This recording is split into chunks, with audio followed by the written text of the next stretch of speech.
Hello guys, and welcome back once again to our channel. The name is Gifty And I am a Kofa. Thanks for clicking. So on today's episode we are looking at child marriages, which is on the increase right here in Ghana. So we'll be right back. Oh, it's been in the news how some young girls are basically moving in to stay with men. What does the news say? Haven't they heard the latest song that adulthood is a scam? Okay, so it says that's My Joy Online reports 11th October that nearly 80,000 girls in Ghana are already married or living with a man. And it says that almost 80,000 girls in Ghana aged between 12 to 17 years are already married or living with a man.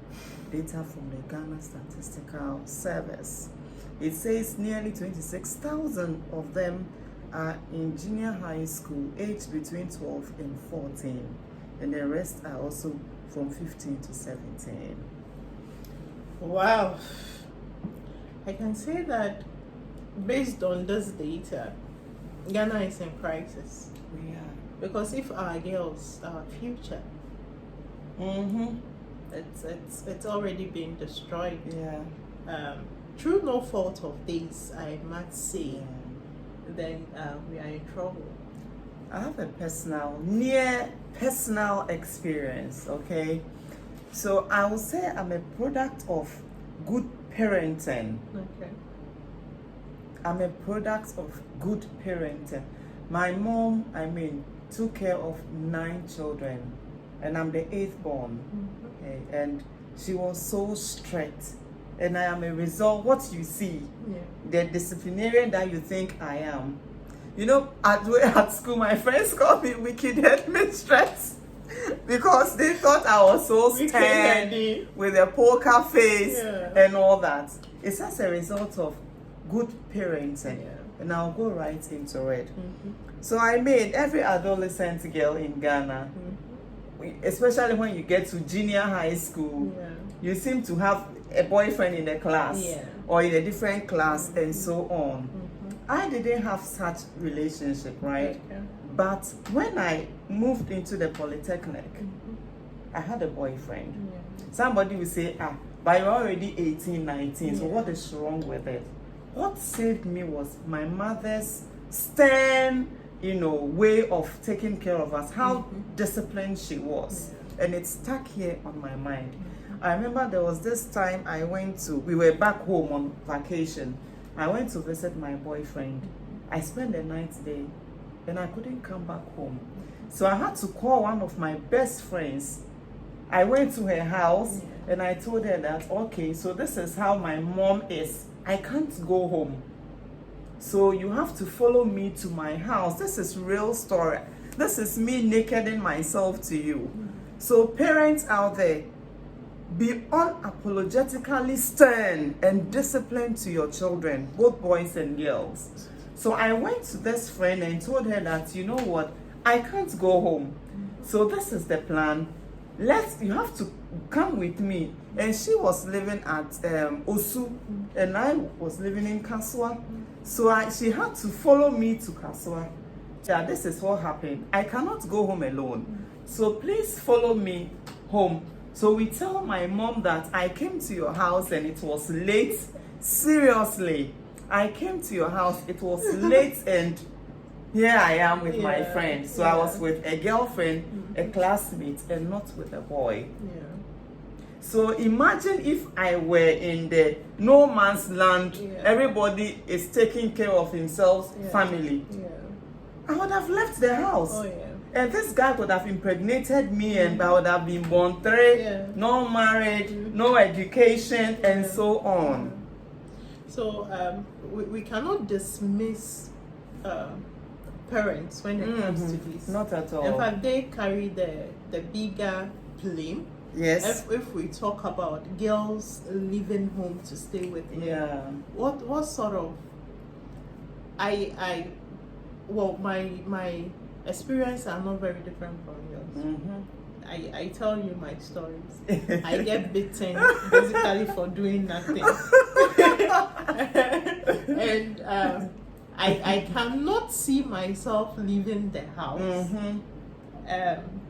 There is no way of going back to the house. Yeah. Because I'll be killed and buried. Yeah. It's as simple as that. So parents have a lot to do in making sure that their kids turn out well. Right. Yeah.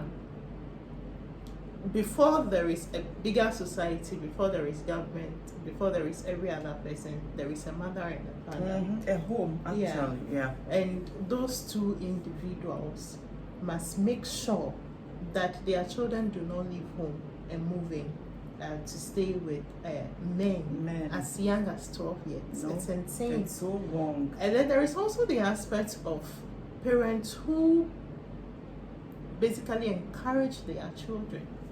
That's rather sad, you know. Yeah.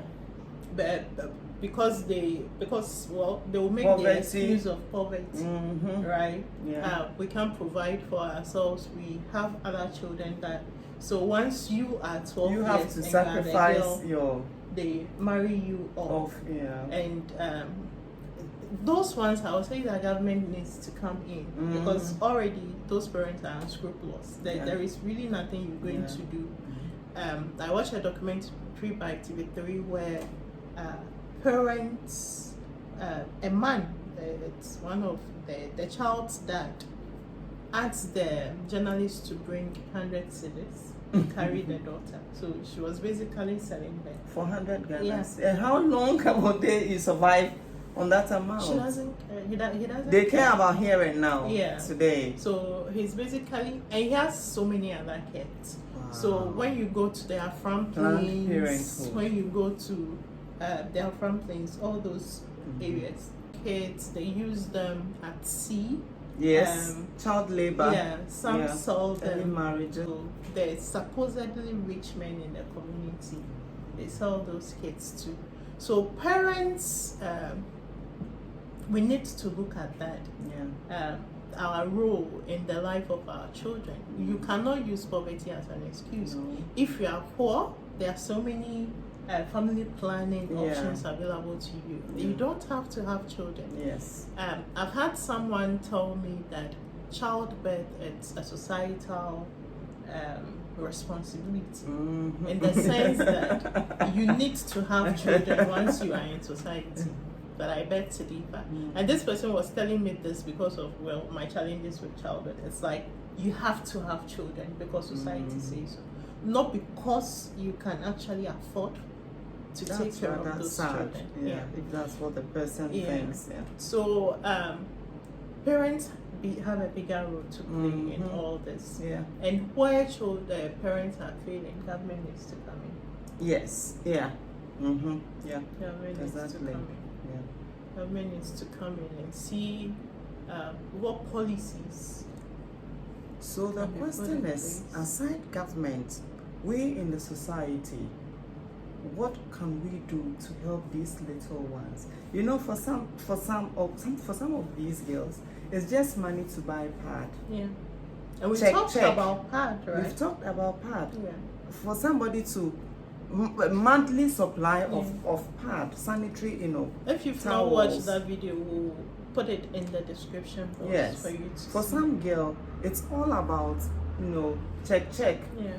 or some Malta Guinness, something. And when Panty, brazier, and all those when things. we looked at this particular topic, we discussed our own issues of pad. Of course. And one thing that we raised was the issue of awareness. When we were growing up, we didn't know or we were not aware of those things. They need to have a sanitary pad.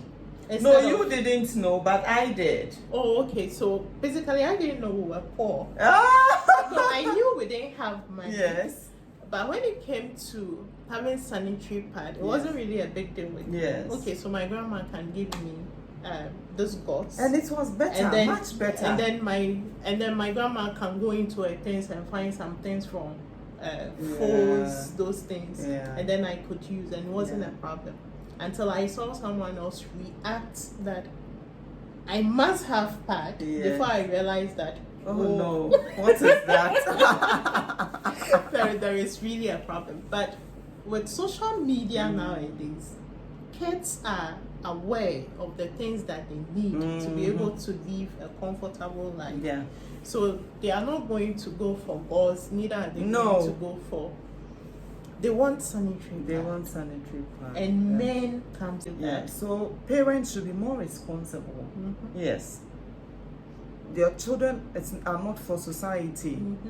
If you can take care of 1, 2, 3, do that. Don't go for 5 when you can't take care of even 2. That is irresponsible. Yeah. And it is parents' responsibility and duty to provide all their kids' needs. Yeah. So the issue of how society can help, you are raising something. Yes, so I remember when we were living at Adenta, you were helping some kids with school books and what have you. I remember you did all those things. Back in my neighborhood also, there is this boy, a neighbor. He's a child of a child. Yeah. So I always take it upon myself to give this boy 2 cedis every day. And you dare not say you forgot. He's standing right by your door, your gate. And I like it. And I made it a point that when he's not going to school, when it's school days, and he's not going, no money. Yeah. I will not give you money to stay at home. It's for school. Yeah. So I mean, giving them, old school bags and other things. I yes. I agree. So let's do it before they fall into wrong company. We basically identify children in your area that you know that you help. need such helps. There are so many things that you can give to them. And the men out there, please, there are free lunches. Help unconditionally. Yeah. Men, help unconditionally. And stay away from small girls. Why are you preying on small girls? Stay away from them. Help I mean, unconditionally. it's nothing can make up for the fact that you see a young girl and the only thing that you think about is how do I sleep with this girl? They should grow fast. That is all that you think about. Let's say something. Yeah, it says that despite Ghana's free and compulsory universal basic education, almost 250,000 girls, as in 244,731 girls, aged 6 to 14 years, have never attended school at all. Even if we are given free education, as girls, when we were growing up, there were so many things that we needed.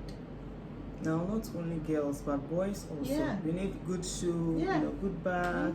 We need pants and everything, underwear, so that we can also feel belong to. Other than that, you enter the classroom and you look around and you feel inferior. Yeah. And that's where bullying comes. Yes, you are thinking about, oh, I don't belong here. Yeah.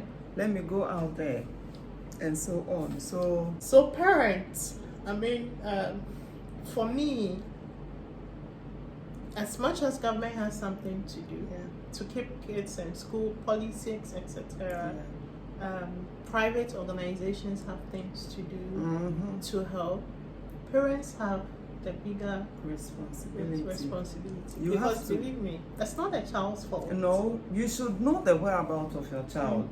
You should know. It's not a child's fault. And even this day and age where everybody have access to mobile phone, come on. Yeah. You should definitely know where your children are and give birth to the number of children you can look after. Yeah. What children hang around with. Yeah. Very important. Very, very important. Because to protect your girls.